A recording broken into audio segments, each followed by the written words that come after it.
तो elimination chamber 2021 का पे पर व्यू गाइस हो चुका है खत्म और किस टाइप की ये एंडिंग आज हमें देखने को मिली। एक्सपेक्टेड तो था, कुछ लोगों ने शायद प्रिडिक्ट भी करा हो, लेकिन गाइस फाइनली हमें देखने को मिल चुका है कि द मिज ने कर लिया है कैश इन और वो बन चुके हैं नए WWE चैंपियन।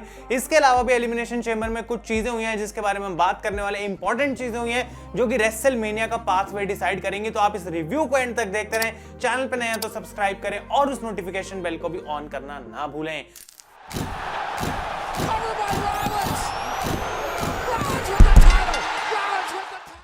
तो गाइस मैं हूं आयुष, आप देख रहे हैं रेसल इंडिया। स्वागत है आपका आज की इस वीडियो में। ये होने वाला है हमारा एलिमिनेशन चेंबर 2021 का रिव्यू। और भाई ये पेपर व्यू जो था इसमें एक्सपेक्टेशंस काफी सारी थी, बहुत सारी पॉसिबिलिटीज थी, लेकिन कई सारी चीजें WWE ने नहीं करी, बहुत सारी चीजें हमें देखने को नहीं मिली है।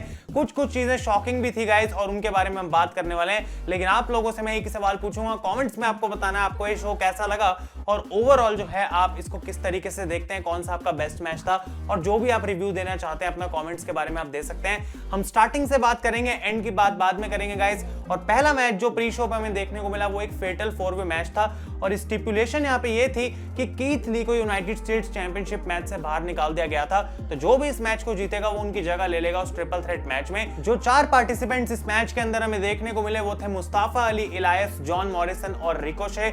मैं ये बोलूंगा कि ये मैच अच्छा था और हर समय इस मैच में यही हो रहा था कि रेट्रिब्यूशन रिंग साइड पे थी और वो मैच को खत्म होने से रोक रहे थे ताकि मुस्ताफा अली यहाँ पे जीत सकें और वो इंटरफेयर कर रहे थे बार बार। एट द एंड वो बिल्कुल ऐसा ही करते हैं, लेकिन गाइस ये चीज उनके अगेंस्ट ही काम करती है और जॉन मॉरिसन इस मैच को जीत जाते हैं। जॉन मॉरिसन यहाँ पे आगे एडवांस करते हैं और उनको यूनाइटेड स्टेट्स चैंपियनशिप के मैच में डाल दिया जाता है। अब हम मेन शो की बात करते हैं जो कि स्टार्ट होता है सीधा एलिमिनेशन चेंबर मैच से, जो कि यूनिवर्सल चैंपियनशिप के नंबर 1 कंटेंडर के लिए था। और ओवरऑल मैं कहूंगा गाइस एक काफी अच्छा मैच आज हमें यहाँ पे देखने को मिला। डैनियल ब्रायन और सिजारो इस मैच की शुरुआत करते हैं, उसके बाद कॉर्बिन आ जाते हैं बाहर अगली एंट्री और यहाँ पे सिजारो सबसे पहली बात तो एलिमिनेट कर देते हैं कॉर्बिन को। इसके बाद हम बात करें यहाँ पे गाइस तो सिजारो और सैमी ज़ेन के बीच में हमें काफी कमाल की मोमेंट यहाँ पे देखने को मिलती है कि सैमी ज़ेन एलिमिनेशन चेंबर के ऊपर चढ़ जाते हैं और वो भागने की कोशिश कर रहे होते हैं सिजारो से, लेकिन सिजारो भी ऊपर चढ़ते हैं, दोनों बंदे चेंबर पे हैं और सिजारो नीचे फेंकते हैं सैमी ज़ेन को और उसके बाद वो आराम से टशन दिखाते हुए पुल अप करते हैं चेंबर को पकड़ के। ये काफी कमाल की चीज थी। इसके अलावा केविन ओवेंस एक बहुत ही बढ़िया मून सॉल्ट करते हैं from the top of the pod और गाइस यहाँ पे केविन ओवेंस सैमी ज़ेन को एलिमिनेट कर देते हैं एक स्टनर लगा के। तो यहाँ पे 2 एलिमिनेशंस ऑलरेडी हो चुकी थी। इसके बाद जे ऊसो की एंट्री होती है गाइस और यहाँ पे केविन ओवेंस को बुरे तरीके से अटैक करते हैं, यानी कि चेंबर के डोर के बीच में उनका हाथ फंसाते हैं और बुरे तरीके से उनको मार देते हैं। उसके बाद एक सुपर किक लगाते हैं, फ्रॉग स्प्लैश लगाते हैं और केविन ओवेंस को यहाँ पे जे ऊसो एलिमिनेट कर देते हैं। मेरी पिक थी केविन ओवेंस इस मैच को जीतने के लिए, बिल्कुल वैसा नहीं हुआ और मुझे मतलब कोई दिक्कत नहीं थी, लेकिन यहाँ पे मैं थोड़ा सा अजीब फील हो रहा था कि कैसे जे ऊसो ने उनको एलिमिनेट कर दिया, तो मुझे यहाँ पे बुरा लगा केविन ओवेंस के लिए। लेकिन गाइस यहाँ पे जे ऊसो इसके बाद आगे जाते हैं, वो कोशिश करते हैं और एलिमिनेशन करने की और बिल्कुल वो ऐसा ही करते हैं क्योंकि सिजारो को भी वो यहाँ पे एलिमिनेट कर देते हैं। तो यहाँ पे सिजारो भी काफी लोगों की पिक थी और वो भी इस मैच को नहीं जीते, तो मुझे लग रहा था कि जे ऊसो इस मैच को जीतने वाले हैं, लेकिन एंड में बचते हैं डैनियल ब्रायन और जे ऊसो और डैनियल ब्रायन रनिंग नी लगा के यहाँ पे हरा देते हैं जे ऊसो को और एलिमिनेशन चेंबर मैच को जीत जाते हैं। अब स्टोरी पूरे मैच में ये थी कि डैनियल ब्रायन की नी पे चोट लगी हुई है और वो उसको सेल कर रहे थे थ्रू आउट द मैच। तो इसके बाद जैसे ये मैच खत्म होता है गाइस रोमन रेंज आ जाते हैं बाहर और वो यूनिवर्सल चैंपियनशिप मैच के लिए रेडी हो चुके हैं। लेकिन डैनियल ब्रायन की बात की जाए तो ऑब्वियसली वो बिल्कुल भी रेडी नहीं हो रहे थे। तो आते ही रोमन एक स्पीयर की कोशिश करते हैं, लेकिन डैनियल ब्रायन यहाँ पे रिवर्सल लगा के यस लॉक में उसको कन्वर्ट करते हैं, लेकिन रोमन रेंज ऑब्वियसली इसको बीट करते हैं। वो अपना चोक सबमिशन लगाते हैं और यहाँ पे डैनियल ब्रायन को पास आउट करा देते हैं। रेफरी बेल के लिए कॉल करता है एंड रोमन रेंज अपनी यूनिवर्सल चैंपियनशिप को रिटेन कर लेते हैं। तो ओवरऑल अगर देखा जाए स्टार्टिंग से लेके चेंबर के मैच के यहाँ तक तो मुझे काफी इंटरेस्टिंग लगा सब कुछ। एट द एंड जो था चेंबर काफी इंटरेस्टिंग हो गया था और डैनियल ब्रायन का जीतना मुझे लग नहीं रहा था ऐसा होगा, लेकिन WWE ने वो रूट लिया। कोई दिक्कत नहीं है मुझे उसमें, क्योंकि मैंने बोला था अगर सिजारो और डैनियल ब्रायन जीतते हैं तो उनको इजीली WWE रोमन रेंज से हरा सकते हैं, कुछ खास फर्क नहीं पड़ेगा। शायद इसी वजह से केविन ओवेंस इस मैच को नहीं जीते। और गाइस एज जो है यहाँ पे आते हैं इसके बाद और रोमन रेंज को एक स्पीयर लगाते हैं और रेसलमेनिया के लोगों की तरफ उन्होंने पॉइंट कर दिया, यानी कि ऑफिशियल कर दिया उन्होंने कि वो रोमन रेंज को चैलेंज करेंगे। और ये चीज मैंने प्रेडिक्ट करी थी, कुछ तो सही हुआ चलो। और यहाँ पे जो है ये ऑफिशियल कर दिया WWE ने भी कि रोमन रेंस वर्सेस एज ही वो मैच होगा for the universal championship at WrestleMania 37। तो जो स्टार्ट था शो का काफी अच्छे से हुआ गाइस। यहाँ पे आप लोगों को ये मैच कैसा लगा आप मुझे कमेंट्स में बताएं। इसके बाद जो मैच हमें देखने को मिलता है वो था triple threat for the United states championship, जहां पे रिडल, जॉन मॉरिसन और ऑब्वियसली चैंपियन बॉबी लैशली भी थे। ये मैच मैं कहूंगा कि ओवरऑल काफी अच्छा था, एक बढ़िया मैच था, एक अच्छे पेस पे मेंटेन था। स्टार्टिंग में बॉबी लैशली मतलब बुरे तरीके से इसको डोमिनेट कर रहे थे, दोनों को आराम से ऐसे संभाल रहे थे जैसे कोई दिक्कत ही ना हो। लेकिन फिर एक पॉइंट आता है मैच में जहां पे मॉरिसन और रिडल आपस में बात करते हैं कि हम पहले दोनों लैशली को मारेंगे। तो ये लैशली के अगेंस्ट हो जाते हैं, लेकिन तब भी लैशली को कुछ खास फर्क पड़ता नहीं है। अब ऑब्वियसली एक triple threat match guys, no disqualification match होता है। एमवीपी यहाँ पे क्रचेस पे आते हैं और जॉन मॉरिसन उनका क्रच छीन लेते हैं और बॉबी लैशली को अटैक करने की कोशिश करते हैं, लेकिन लैशली इसको रिवर्स करके लगा देते हैं उन पे हर्ट लॉक। लेकिन पीछे से रिडल आते हैं, वो क्रच उठाते हैं और बॉबी लैशली को वो क्रच से अटैक कर देते हैं और गाइस लैशली गिर जाते हैं रिंग के बाहर। रिडल लगाते हैं अपना ब्रो डायरेक्ट फिनिशर और जॉन मॉरिसन, और यहाँ पे रिडल बन चुके हैं नए United states champion. Oh my God, मतलब मैंने बोला था कि अगर कोई सही जगह है यूनाइटेड स्टेट्स चैंपियनशिप लैशली के लिए ड्रॉप करने के लिए तो वो ये है।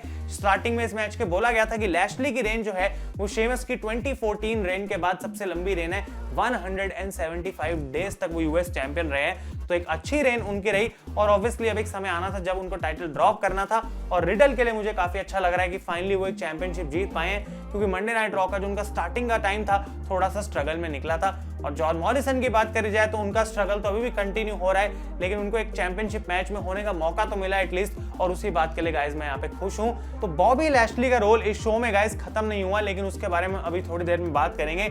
इसके बाद जो मैच हमें देखने को मिला वो था विमेंस टैग टीम टाइटल्स के लिए नाया Jackson, शेना Baszler against Sasha banks and Bianca बेलेर। अगर मैं सच बताऊं तो इस मैच में मेरा कोई भी इंटरेस्ट नहीं था। मैच से पहले रेजिनाल्ड कहते हैं साशा को मैं तुम्हारे लिए वाइन लेके आता हूं, और वो चले जाते हैं। मैच के एंड में वो बाहर आ जाते हैं वाइन की बोतल लेके, जिससे साशा डिस्ट्रैक्ट हो जाती है।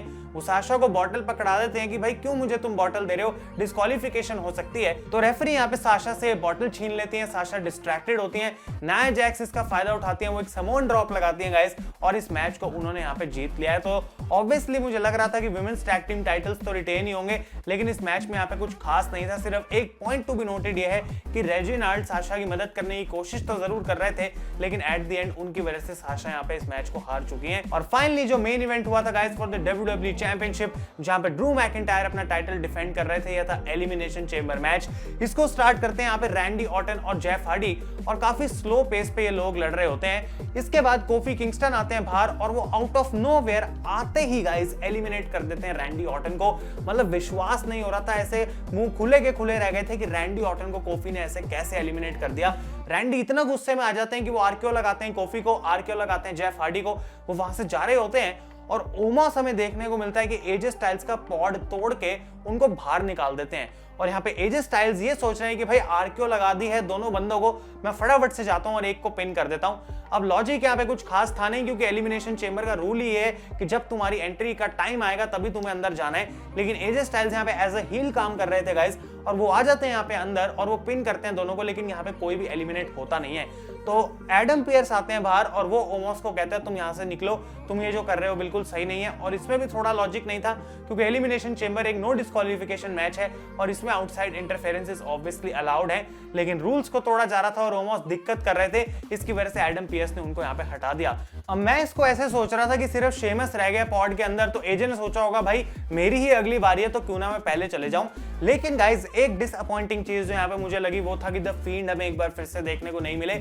जिस तरीके से रैंडी ऑर्टन एलिमिनेट हुए, मुझे लग रहा था कि शायद कोई उनको अटैक करेगा, क्योंकि वो बिल्कुल ही पागल हो गए थे।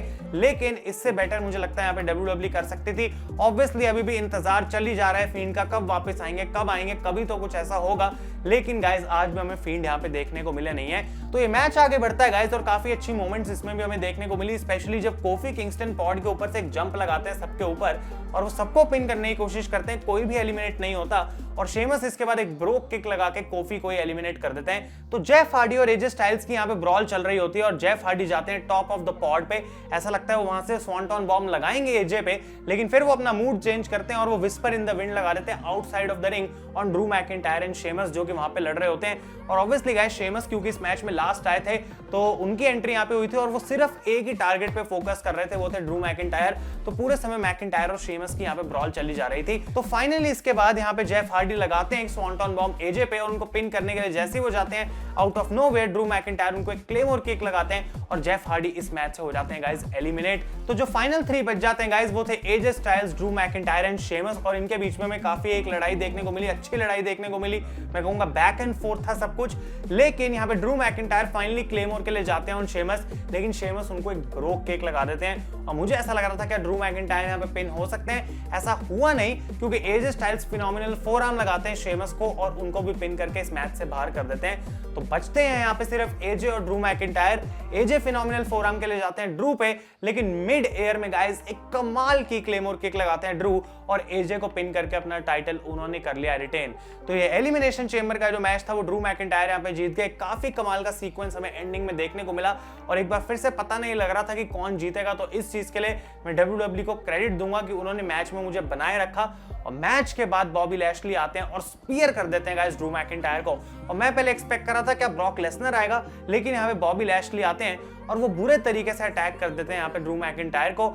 और गाइस इसके बाद आ जाते हैं बाहर मिज और वो कैश इन कर लेते हैं अपना मनी इन द बैंक। वो आते ही एक लो ब्लो लगाते हैं, डीडीटी लगाते हैं, पिन करते हैं, लेकिन still Drew McIntyre kicked out. इसके बाद वो स्कल क्रशिंग फिनाले लगाते हैं 1 2 3 and Drew McIntyre loses and the Miz has become the new WWE champion. अब मुझे नहीं समझ आ रही भाई इसका क्या मतलब है और WWE ने क्यों करा, लेकिन मैंने ये बात पहले ही बोली थी कि कैश इन करना है तो अभी कभी करना पड़ेगा, नहीं तो दूसरा मनी इन द बैंक आने का टाइम हो जाएगा। तो मिज अब WWE चैंपियन बन चुके हैं और ड्रू मैकिंटायर की टाइटल रेन खत्म हो चुकी है। रेसलमेनिया में ड्रू मैकिंटायर WWE चैंपियन नहीं रहने वाले हैं। चीजें जो है वो एकदम से चेंज हो गई और क्या इसी वजह से न्यूज आ रही थी कि ड्रू मैकिंटायर के लिए कोई प्लान्स नहीं है WWE के पास, क्योंकि वो एक्चुअली में WWE चैंपियन रहने ही नहीं वाले थे। तो भाई बहुत ज्यादा इंटरेस्टिंग हो गई ये चीजें। ब्रॉक लेसनर, द फील्ड, ये सब एक्सपेक्टेड था, लेकिन जो हुआ वो भी अनएक्सपेक्टेड था। और मैं ये बोलूंगा कि भाई हमें एक सेगमेंट देखने को मिलती है बहुत छोटी सी कुछ सेकंड्स की, जहां पे MVP बात कर रहे होते हैं मिज से बैकस्टेज और शो में यहाँ पे बैड बनी थप्पड़ भी मारते हैं मिज को। तो मिज काफी गुस्से में थे शो में और MVP के साथ उन्होंने बात करी और शायद उन्हीं के साथ मिलके ये जो बॉबी लैशली वाला अटैक था वो प्लान करा गया था। तो गाइस इस तरीके से एलिमिनेशन चेंबर पेपर व्यू हो जाता है खत्म। आप लोग अपने ओपिनियंस मुझे कमेंट्स में बताएं। मैं कहूंगा कि ओवरऑल शो अच्छा था, लेकिन तब भी कुछ चीजें थी जो WWE यहाँ पे कर सकती थी, स्पेशली फील्ड के साथ, और वो मैं डिसअपॉइंटेड हूँ थोड़ा कि हमें देखने को नहीं मिली। तो ये था गाइस मेरा एलिमिनेशन चेंबर का रिव्यू। अगर आपको वीडियो पसंद आए इसे लाइक करें। Thank you so much for watching.